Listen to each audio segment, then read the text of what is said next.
सपरिवार गुणसुदे ब्रह्म इंद्र देवताभ्यो नमो नमः। ध्यायामि चन्दनं समर्पयामि सौभाग्यद्रव्यार्थे हरिद्रां कूपं समर्पयामि। कालो आद्यादीनि सुगन्धीनि यमालत्यादिनि मयि प्रभो मयार्तानि पुष्पाणि पूजार्थं प्रतिगृह्यताम्। नरबलं तदेव विद्याबलं दैव बलं तदेव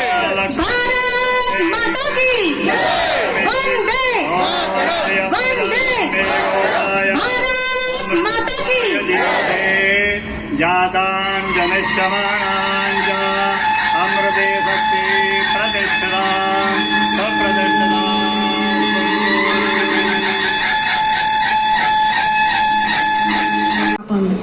दीपज्योति नमोस्तुते।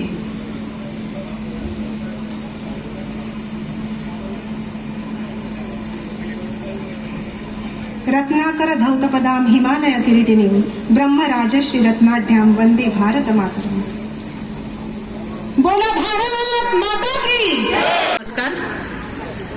या भागाची ग्रामदेवता श्री शांतादुर्गा देवी, श्रीदेव महारुद्र, मापशाचे राखणदार श्रीदेव बोडगेश्वर, तसेच माझे सद्गुरू परमपूज्य डॉक्टर जयंत बाळाजी आठवले, उपस्थित असलेल्या प्रमुख अतिथी भारतीय सेनेच्या निवृत्त अधिकारी माननीय कॅप्टन डॉक्टर मीरा सिद्धार्थ दवे यांचे मी आजच्या शुभदिनी मनपूर्वक स्वागत करते।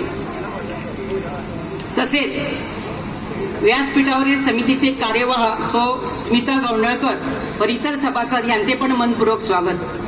तसेच उपस्थित बसलेले मान्यवराचे मनपूर्वक स्वागत।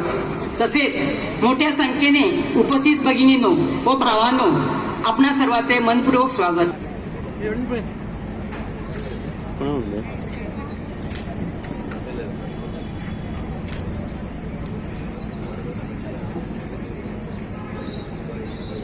चैत्र मास शुक्ल प्रतिपदा, नववर्ष मनाने के लिए, गुड़ी पड़वा मनाने के लिए हम यहाँ एकत्रित हुए। क्या बात है गर्व करने की? बहुत झाले, नववर्ष मना रहे हैं तो गर्व की क्या बात? गर्व की बात यह है कि हम प्रकृति से सामंजस्य बना के, प्रकृति का आदर करके हम अपना नववर्ष मना रहे हैं। प्रकृति इस चैत्र शुक्ल नवरात्रि आज से प्रथम दिवस है, नई ऊर्जा का संचार कर रही है। पेड़ों पे नए पल्लव फूट रहे हैं। इस नई शक्ति के संचार में आज ब्रह्म मुहूर्त में हमने गुड़ी चढ़ाई। गुड़ी का अर्थ क्या है? गुड़ी है विजय पताका, जो भोग पर योग की विजय है, जो वैभव पर विभूति की विजय है और विकार पर विजय की विजय है, वो है गुड़ी। हमें इसीलिए गर्व है कि हम इस विचार को लेके नववर्ष का आरंभ कर रहे हैं। इसीलिए हमें गर्व है भारतीय होने पे, हमारी सनातन संस्कृति पे।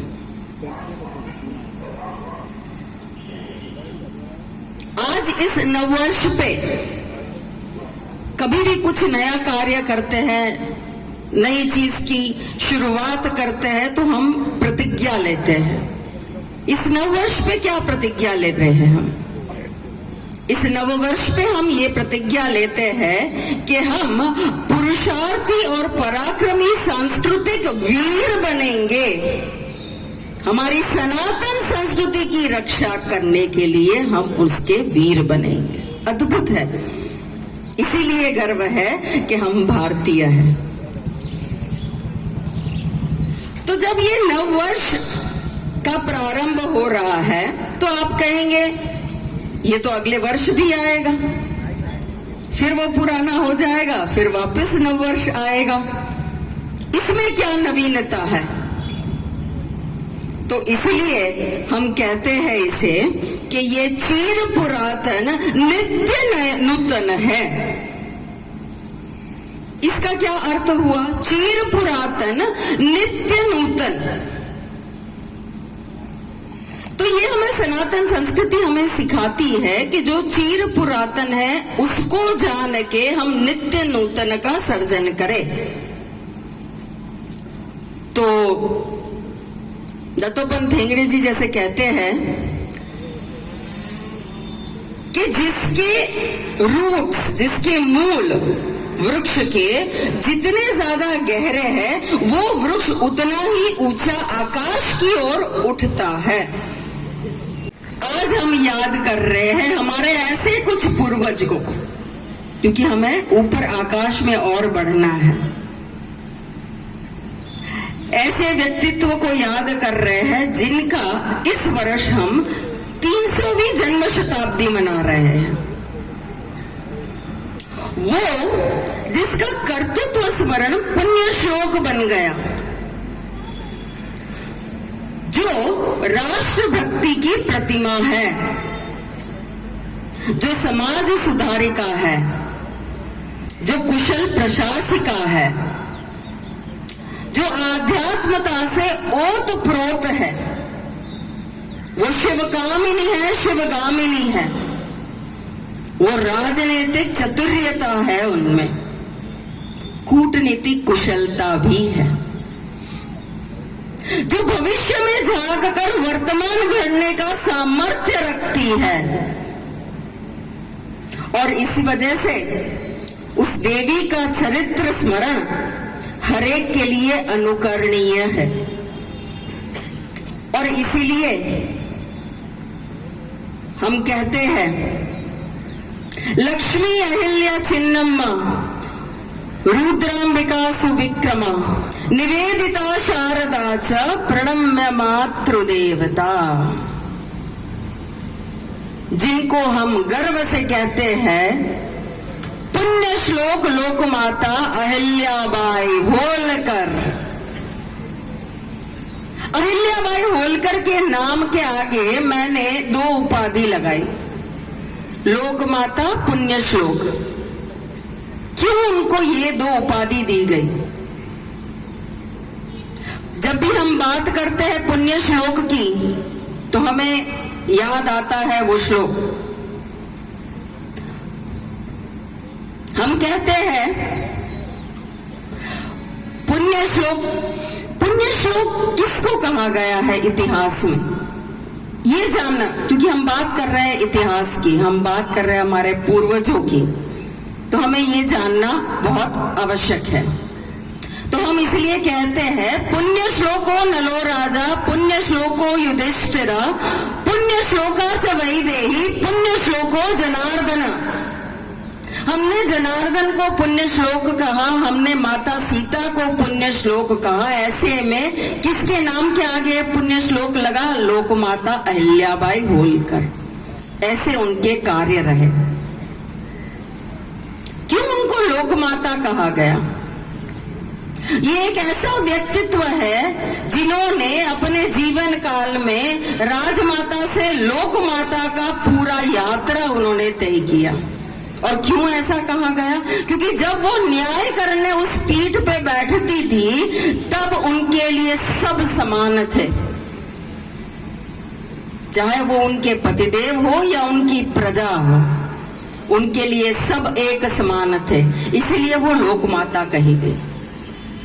क्योंकि हम बात कर रहे हैं हमारे पूर्वजों की, हम बात कर रहे हैं हमारे सुवर्ण इतिहास की, तब हमें 2 ऐसे और स्तंभ याद आते हैं जो हमारी नींव रखते हैं, हमारे सनातन संस्कृति की नींव रखते हैं।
Go.